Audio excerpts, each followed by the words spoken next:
अस्सलाम वालेकुम स्टूडेंट्स, आज हमारा टॉपिक है एप्लीकेशन ऑफ स्टैक्स और आज हम इसका सेकंड पोर्शन देखेंगे जो कि है हमारे पास from infix expression to prefix expression. Last time हमने ये कहा था कि हमारे पास जो एक्सप्रेशन इवैल्यूएशन है यूजिंग स्टैक, ये हमारे पास यूज़ होता है जस्ट कि हमें पता है सिस्टम जो है वो कुछ बाइनरी एक्सप्रेशन जो है उसका सोल्यूशन करता है।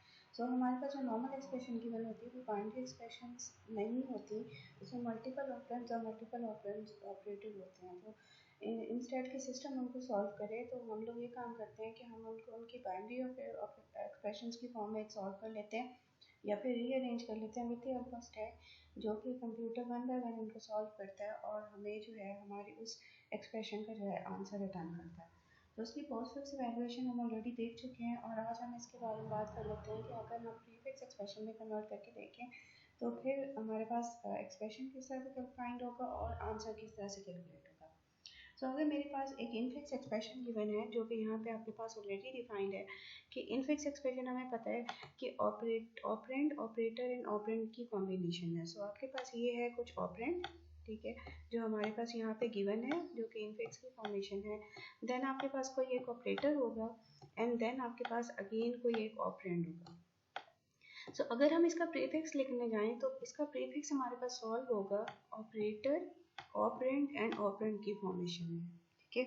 सो ऑपरेटर हमारे पास पहले आ जाएगा। सो जैसे इसके नाम का टाइटल है हमारे पास प्री, इसका मतलब ये है कि पहले आना। सो यहाँ पे भी ऐसा ही है कि ऑपरेटर हमारे पास ऑपरेंड से जो है वो पहले आएगा। सो अब हम देखते हैं कि किस तरह से सॉल्व होगा और इसका आंसर हम किस तरह से with the help of stack जो है कैलकुलेट करते हैं।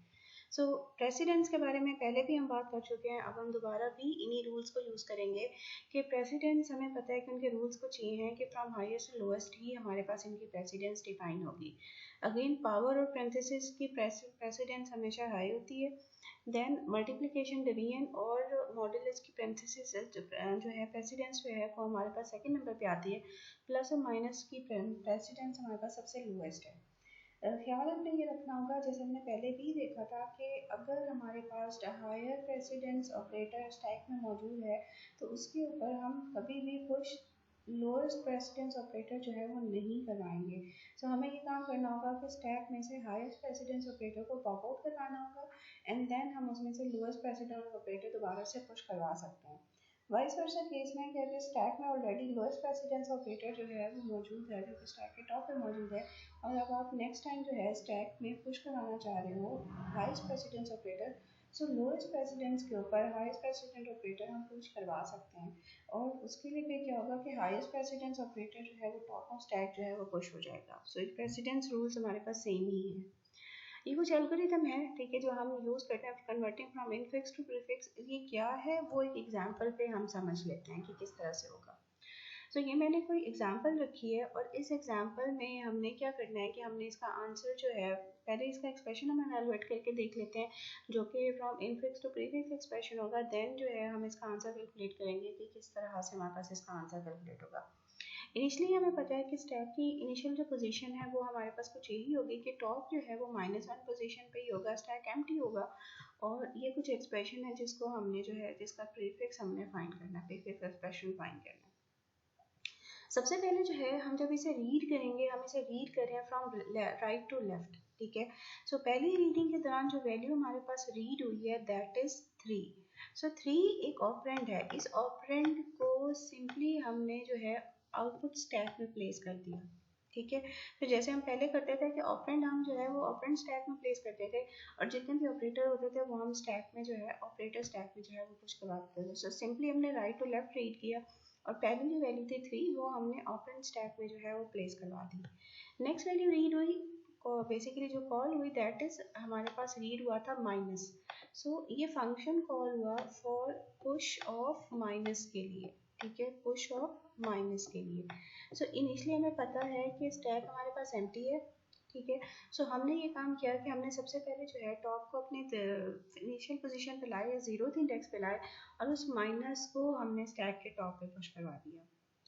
नेक्स्ट जो वैल्यू हमने रीड की दैट इज एन ऑपरेंड और इस ऑपरेंड को हमने डायरेक्ट ऑपरेंड स्टैक में जो है वो पुश करवा दिया जो कि 5 था।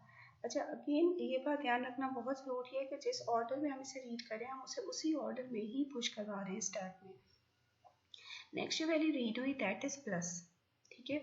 सो फंक्शन कॉल हुआ फॉर प्लस के लिए, और हमारे लेकिन हुआ ये हमारे पास कि स्टैक के टॉप पे जो वैल्यू पड़ी थी वो आपके पास थी माइनस। सो अगली दफा फंक्शन कॉल हुआ होगा आपके पास पुश ऑफ प्लस के लिए, लेकिन स्टैक के टॉप पे जो वैल्यू पड़ी है इस टाइम वो माइनस है, और इन दोनों ऑपरेटर्स का प्रेसिडेंस लेवल सेम है। हमने अभी लास्ट टाइम भी कहा था कि जिन ऑपरेटर्स का प्रेसिडेंस सेम होगा तो जिस ऑर्डर में वो पुश हुए होंगे उसी ऑर्डर में हम इनको पॉप करेंगे। सो टॉप पे हमारे पास माइनस मौजूद है, इसका मतलब ये है कि माइनस को फिर हमें सबसे पहले पॉप कराना पड़ेगा, तब ही हम प्लस को पुश करवा सकेंगे। सो हमने माइनस को पॉप आउट करवा दिया, स्टैक दोबारा से अपनी इनिशियल पोजीशन पे चला गया। सो अब क्या हुआ कि दोबारा से फंक्शन कॉल हुआ फॉर प्लस के लिए, ठीक है, जिसके लिए हमने इसको कॉल किया था कि ये कॉल हुआ है फॉर पुश ऑफ प्लस के लिए। अगेन स्टैक हमारे पास एम्प्टी है, इसका मतलब ये है कि स्टैक के टॉप पॉइंटर को हम अपने इनिशियल पोजीशन पे लाएंगे और इस पुश को हम यहाँ पे दोबारा से पुश करवा सकते हैं। नेक्स्ट वैल्यू जो हमारे पास रीड हुई है दैट इज एन ऑपरेंड। सो 2 है हमारे पास, इसलिए 2 को हमने डायरेक्ट जो है वो स्टैक ऑपरेंड स्टैक में जो है पुश करवा दिया। फर्दर हमारे पास कोई भी ऑपरेंड यहाँ पे मौजूद नहीं है, एक्सप्रेशन एंड हो गया। इसका मतलब ये है कि अब हमने अपनी ऑपरेटर स्टैक को एम्प्टी करना है। ऑपरेटर स्टैक में हमारे पास इस टाइम एक ही वैल्यू मौजूद है दैट इज प्लस। इसका मतलब ये है कि इस प्लस को हमने पॉप आउट करवा दिया और ये यहाँ पे प्लेस हो गया अपनी पोजीशन पे, और टॉप अपनी इनिशियल पोजीशन पे आ गया। सो नज़र हमें ये आ रहा है कि ये हमारे पास एक इनफिक्स एक्सप्रेशन जो कि हमारे पास कुछ ये गिवन थी, ये इनफिक्स एक्सप्रेशन जो है आपके पास प्रीफिक्स में कन्वर्ट होगी। So infix operand operator and operand का कॉम्बिनेशन, तो ये अगर प्रीफिक्स में कन्वर्ट हुई है तो operator operand operator and operands के फॉर्मेशन में कन्वर्ट हुई है। सो ये हमारे पास इस इनफिक्स एक्सप्रेशन का प्रीफिक्स एक्सप्रेशन जो है वो सॉल्व हुआ है। नेक्स्ट हम ये देखते हैं कि हम लोग इसका आंसर जो है वो किस तरह से कैलकुलेट करेंगे। सो अगेन जब हम इसकी रीडिंग की बात करेंगे फॉर आंसर कैलकुलेशन, हम इसको रीड स्टार्ट करेंगे फ्रॉम लेफ्ट टू राइट ही। सो सबसे पहली वैल्यू जो हमने रीड की दैट इज प्लस। हमें ख्याल ही रखना है कि स्टैक में जब भी हमारे पास ऑपरेटर ऑपरेंड एंड ऑपरेंड का कॉम्बिनेशन कंप्लीट हो जाएगा उसको हम पॉप आउट करवाएंगे, एंड उसका जो आंसर कैलकुलेट होगा वो हम स्टैक में पुश बैक करवाएंगे। सो सबसे पहले जो वैल्यू रीड हुई है दैट इज प्लस। नेक्स्ट जो रीड हुई है दैट इज 2, ठीक है। अगेन ये नेक्स्ट वैल्यू रीड हुई है। अभी तक हमारे पास ऑपरेटर ऑपरेंड का कॉम्बिनेशन तो है लेकिन एक और ऑपरेंड यहाँ पे अभी नहीं आया। सो नेक्स्ट वैल्यू रीड हुई माइनस। अभी again operator operand and operator का कॉम्बिनेशन है। सो हम लोग तलाश कर रहे हैं ऑपरेटर ऑपरेंड एंड ऑपरेंड का combination. So next value read हुई 5, ठीक है। एंड लास्टली जो वैल्यू रीड हुई दैट इज 3। सो स्टैक के टॉप पे इस टाइम जो हमारे पास मौजूद है that is basically the combination जिसको हम यहाँ पे ढूंढ रहे थे, ऑपरेटर ऑपरेंड एंड ऑपरेंड, ठीक है। इसका मतलब है पॉप आउट हुए 3, 5 और माइनस। इनकी पॉपिंग का मेथड बेसिकली क्या होगा, इनके पॉपिंग का मेथड कुछ ये होगा कि सबसे पहले 3 पॉप आउट हुआ होगा, देन आपके पास 5 पॉप आउट हुआ होगा, और उसके बाद आपके पास जो है वो माइनस पॉप आउट हुआ होगा। तो अभी हमने स्टार्ट में एक एग्जांपल देखी थी कि प्रीफिक्स एक्सप्रेशन कुछ इसी तरह से लिखा होता है, ऑपरेटर ऑपरेंड ऑपरेंड। सो अगर मैं इसका सोल्यूशन देखूं तो इसका सोल्यूशन बेसिकली मेरे पास सॉल्व क्या हो रहा होगा, इसका सोल्यूशन हमारे पास सॉल्व हो रहा होगा कि बेसिकली ये लिखा हुआ होगा कुछ इस मेथड से कि 5